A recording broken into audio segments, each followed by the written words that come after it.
Hi, everyone, and welcome back to Mental Health Without Borders, the global wellness podcast where we explore healing, growth, and human connection across cultures, communities, and continents.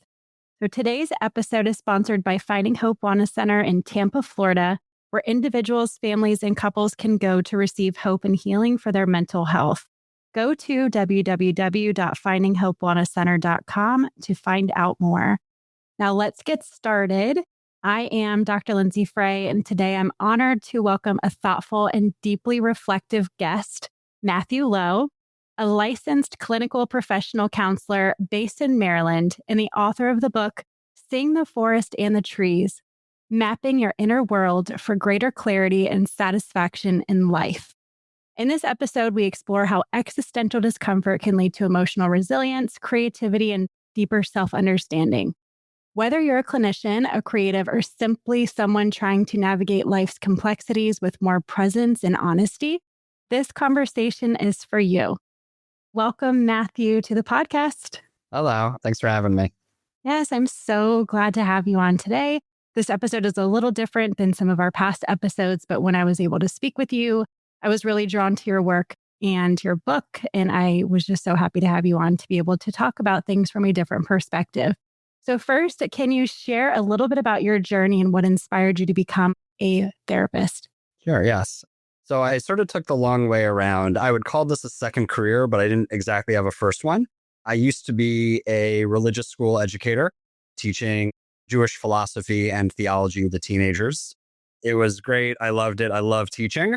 Also, that's not a full-time job. So I went to school, I went to seminary, I went to divinity school.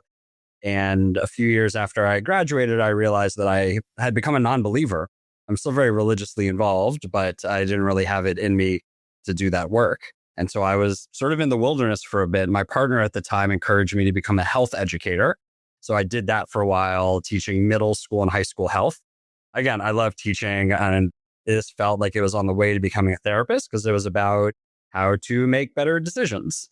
That really ended up not working out. My advisor at the time, who was really great and supportive, sat me down and said, this is a science class, right? And I said, oh, I guess that makes sense. I was really teaching it like humanities. Let's just talk about what it means to be alive and how do we take care of ourselves. So after all of that, I think I just felt ready to have those kind of one-on-one conversations. I gave up on sort of working a room as part of my job and said just sitting down with people. And I think for me, no matter what I've been doing, whether it's philosophy or theology or health, I just love having conversations that feel as important as possible to the people in the room. And when we talk about ourselves and what we care about and what the heck we're supposed to do with our time on earth, I am so glad there's a job like this because I can't believe I get paid to do it. I feel the same way. Absolutely love what I do. And I love hearing that you do as well. And you are all the way from teacher to therapist, which is a progression that a lot of people absolutely do make. And I've heard 3 to 4 individuals in the podcast already talk about that jumping from being a teacher to a therapist. Also, one of my very early passions, I would let my sister down after school, my younger sister, and go, okay, we're going to do some math. I know you were at school all day, but let's have some fun. And so I loved teaching growing up. And I found out along the way as well that I could teach people coping skills and different ways to navigate life while doing it in a one-on-one setting, in a therapeutic setting. And so you found that love as well. And I know that we have talked about you being an existential therapist or having kind of an existential framework to therapy. For people that aren't familiar, is there a way that you can kind of explain existential therapy? I'm going to explain it with apologies to like the well-established existential therapists. I don't know what Irvin Yalom would think about what I'm about to say. Your framework's great. In some ways, what I like to think of myself as sort of an existential cognitive therapist, which for me, right, so cognitive therapists are always like, you're thinking about it this way, but maybe we should think about it this way. And I'm doing that, but bringing in existential themes. So here's where I'll sort of give credit to Yalom. He says that there are these 4 existential givens, meaning no matter who you are, whatever time on earth you're living, you at some point or various points are dealing with the themes of freedom, death, meaning and meaninglessness, and connection and isolation. And that really speaks to me. No matter what the client brings in, one or more of those factors are in play. I like to add things like encounter, emptiness, power, paradox. And so what I'm doing a lot with clients is raising their awareness that what they're talking about is a human experience. Here's some words to use. And when they have those words now, they feel a little less crazy. And now that they have the language, they have like a handle on it. We can explore it so much better when we have these words of, oh, okay, I see that what I'm dealing with here is a question of talking to a client the other day about anger, and to which anger is about power and powerlessness, and the way in which we as agents want to have power and rage against any kind of powerlessness. And, making that human experience for him, he just felt a lot better. And then he was able to come to a certain amount of peace with what he was dealing with as well. That's really powerful work. In your work as an existential therapist, you talk about embracing despair and failure as being part of the path. These are universal human experiences. How do you see this philosophy resonating across cultures or different worldviews? So, again, that's sort of the beauty of existential themes, is because they are human experiences, they are always going to resonate across cultures. This is just where my head went first. Maybe it's because of my schooling background.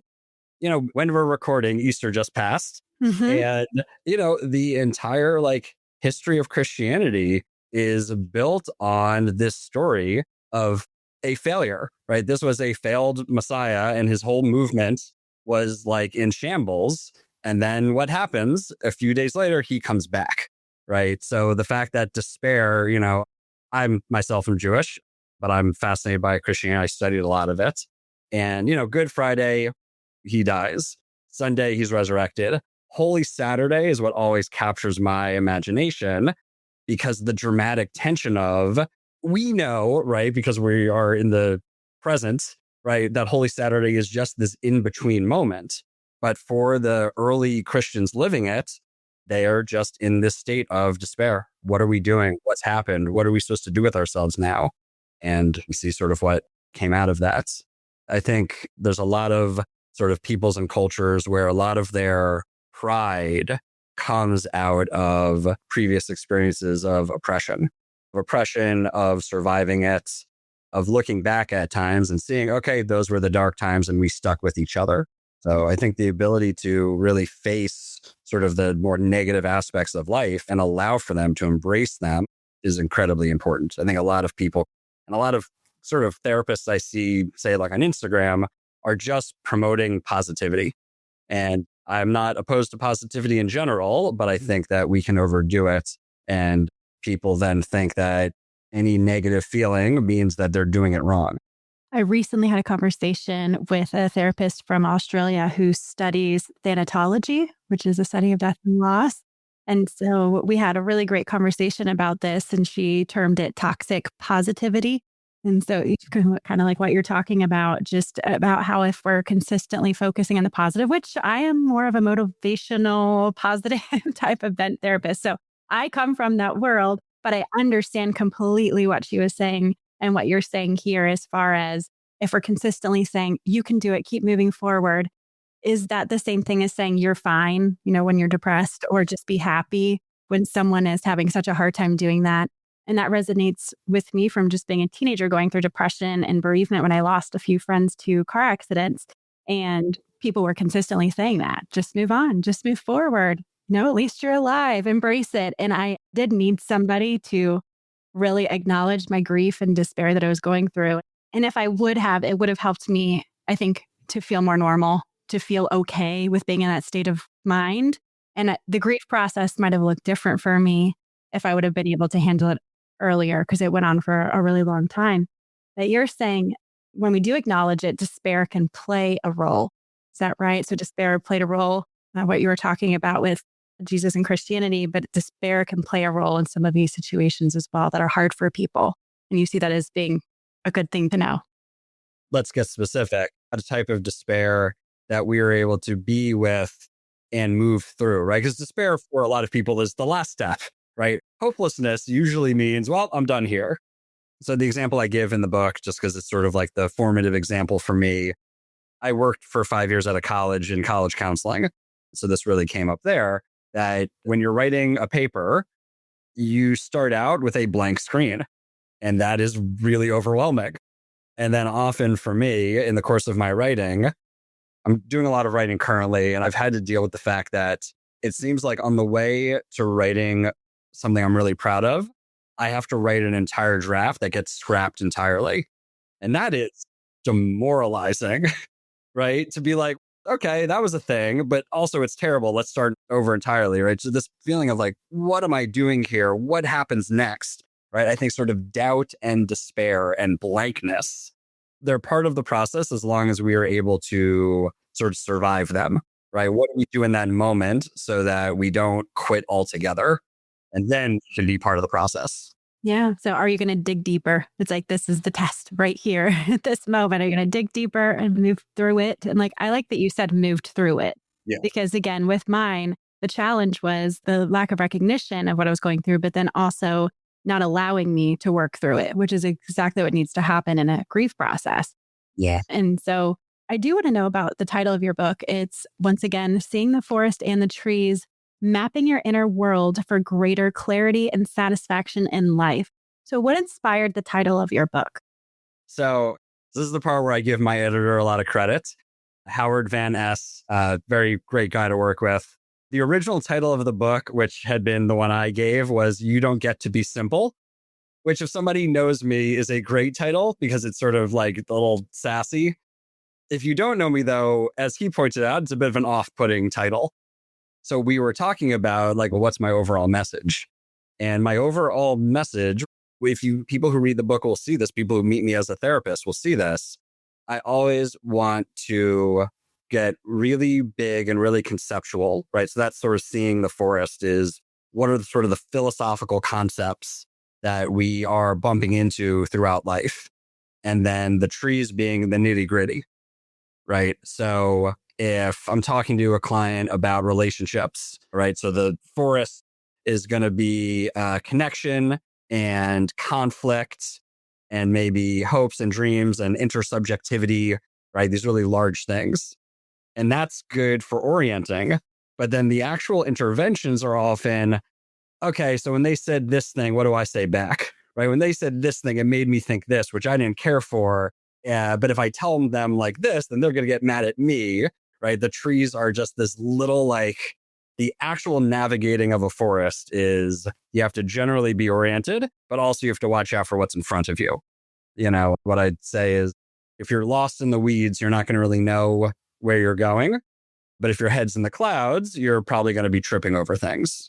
So we really need to be going very abstract and very nitty gritty. So thank you, Howard. It also led to each section of the book has an introduction that's like an extended metaphor. So there's a bit about, first one that's coming to mind, I talk about therapy in the book, and I describe therapy as the client as similar to learning how to forage for mushrooms.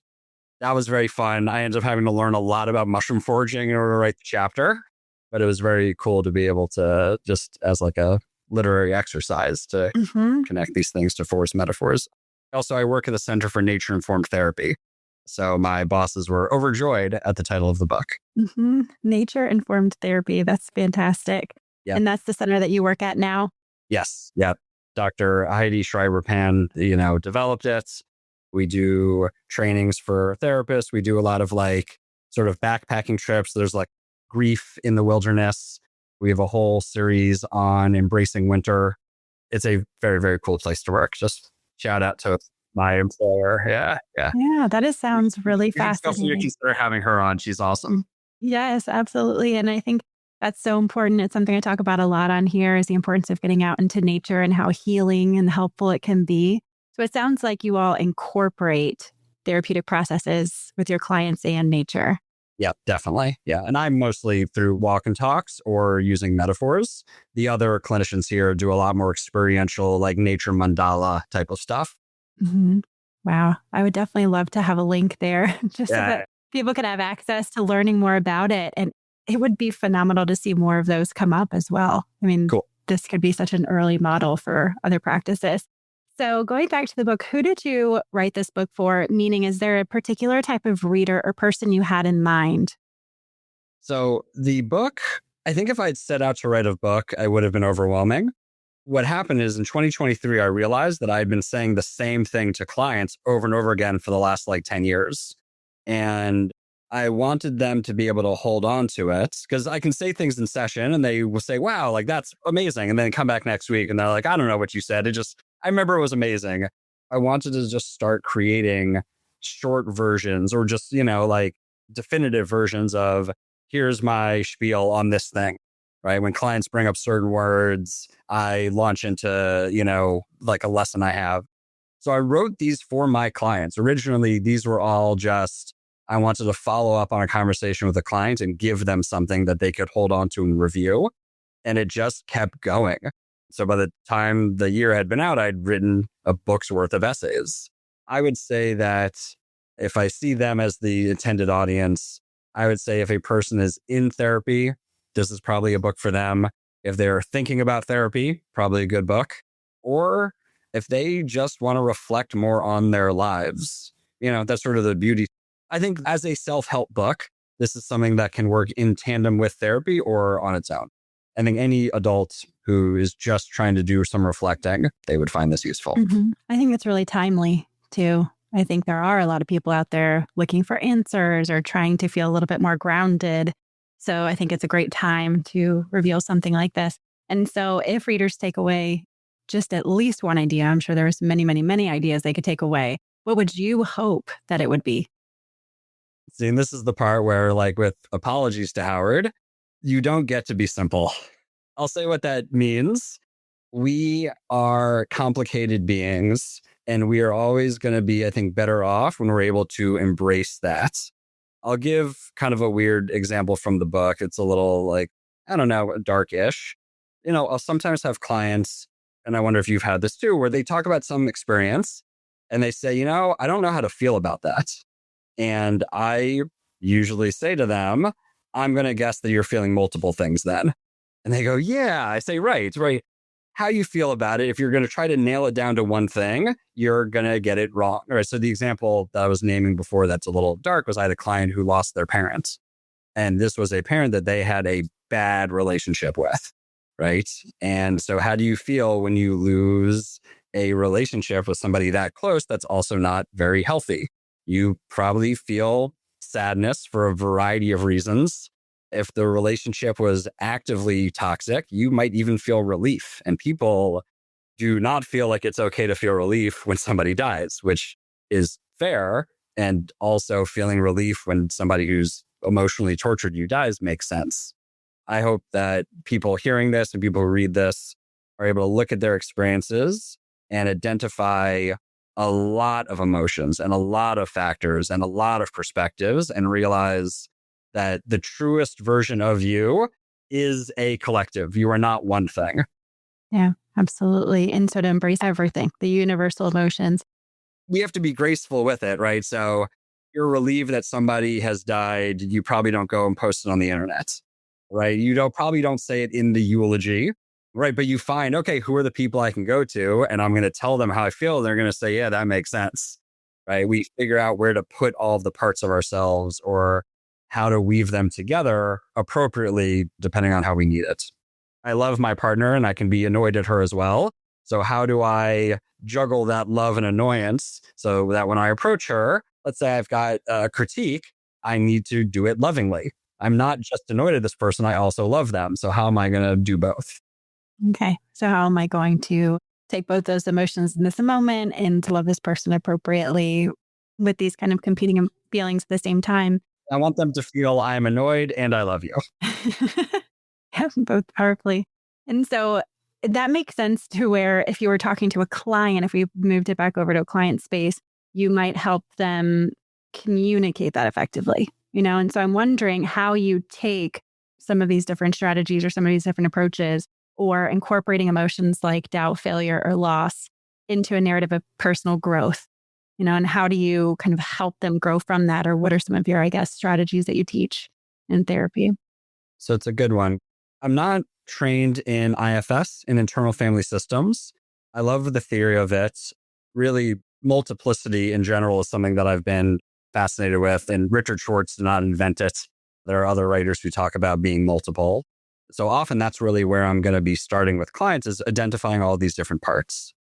And I think the narrative ends up being one in which the client is able to see, oh, okay, like here's who I want to be and here's how I've made that work. And also here are the negative experiences that I've had. Here are the things inside of me that have kind of like festered rather than been processed. What's another way of putting it?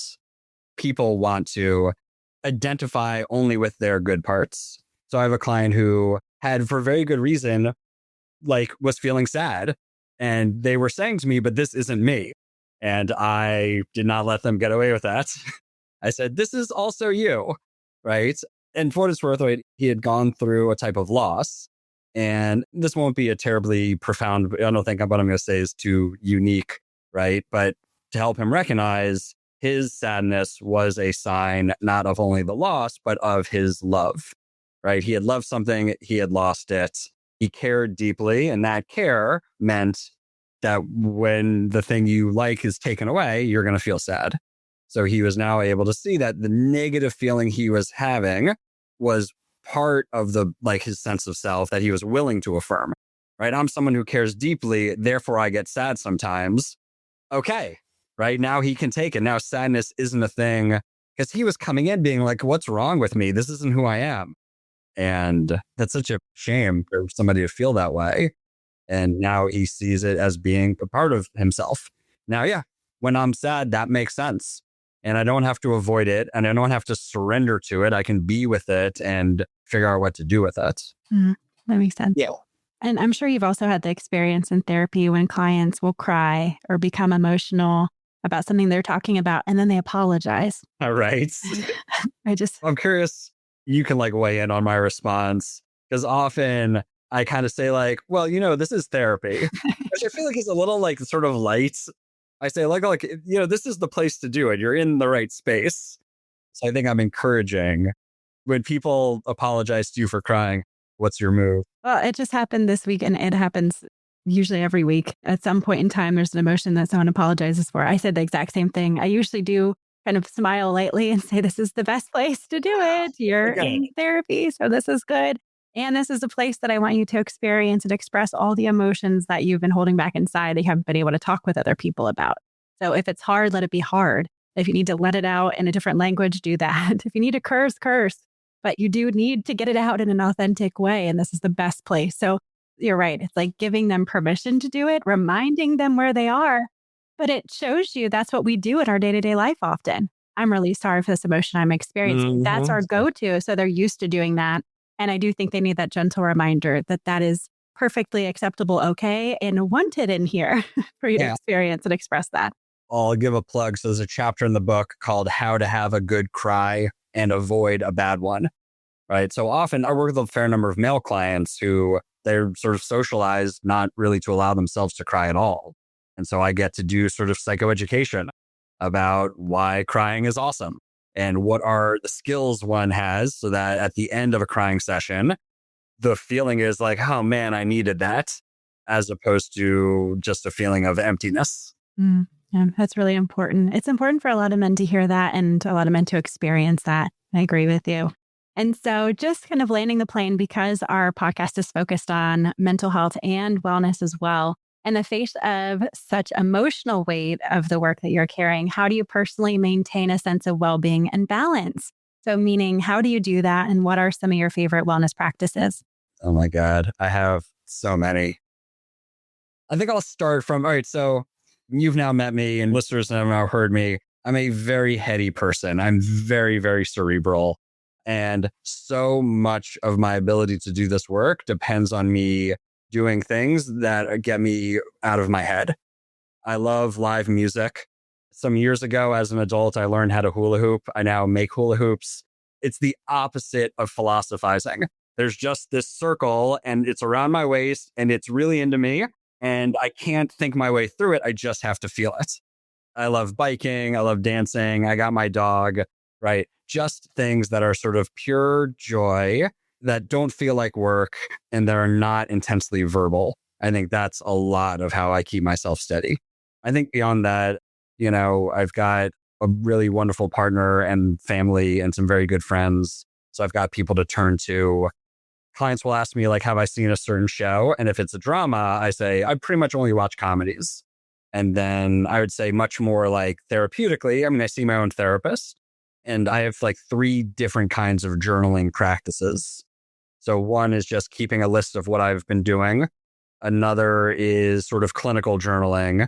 And then I'm fairly confident I didn't invent this. I'll give a different shout out. My good friend Yotam Shachter, who's an executive coach, he's really developing this as a brand. I don't think he uses this term, but I do what I call multi-column journaling, in which I different parts of self kind of talk to each other along like, I divide a Google Doc into columns. So yeah, just as many things as possible, because as you know, like we use our entire organism to do this work. So in the last year, I've been having a lot of pain and I started taking Alexander technique lessons, which is totally fascinating. And now I'm learning how to have much better posture, which when you like sit all day long actually makes a difference. So even stuff like that, how I hold myself is now a major piece of, do I feel okay or not? Mm-hmm. Those are so many great tips and wellness tips and different Yeah, things there's that so people many could more. try. No, Yeah. that's so fantastic. But you're really emphasizing the importance of it, the importance of the balance piece. So if you're going Yeah. to do emotionally heavy work, it's really important to do almost the opposite in your free time. Have fun, experience joy, connect with those that you love, get outside, try something new. And so, something that you've kind of tapped into is something I'm really passionate about. I am starting these international wellness retreats, and the wellness part is going to be focusing on the 5 pillars of wellness for helping professionals. So, we're going to talk about what your physical pillar looks like, which is like your nutrition and your activity and sleep and these kind of things. We're going to talk about your social wellness, both your balance and the people that you have around you supporting you. If they're kind of swimming in the same direction as you, your spiritual wellness. So, what it means for you to maybe connect with nature or reconnect with yourself or your purpose, your intellectual wellness, which I kind of put in the bucket of what you were talking about, like creative learning, aspire to do different things, learning new things. It can be completely unrelated to what you're doing in your profession, but just kind of activating that part of your brain. And then lastly, your emotional wellness, which goes without saying. So kind of brings everything back together and making sure you understand and manage and navigate your emotions well. And you see that they have a very strong connection to your physical health in a lot of ways and how these pillars really go together. So you mentioned so many different Mhm. wellness tips that went Yes. into each one of those buckets. So that's Good. great. It sounds phenomenal. So thank you so much, Matthew, for joining us today for the rich and thought provoking conversation. So Matthew's work reminds us that by making space for even doubt, disappointment, discomfort, we open ourselves up sometimes to meaning, connection, and then ultimately healing, which is what I believe that we are striving towards. So if today's episode resonated with you, be sure to check out Matthew's book, Seeing the Forest and the Trees, Mapping Your Inner World for Greater Clarity and Satisfaction in Life. And as always, we would love it if you share this episode with a friend, colleague, or anyone who might need a reminder that they're not alone in their struggle. Until next time, take care of yourself and each other. And thank you again, Matthew, for joining us today. Well, thank you.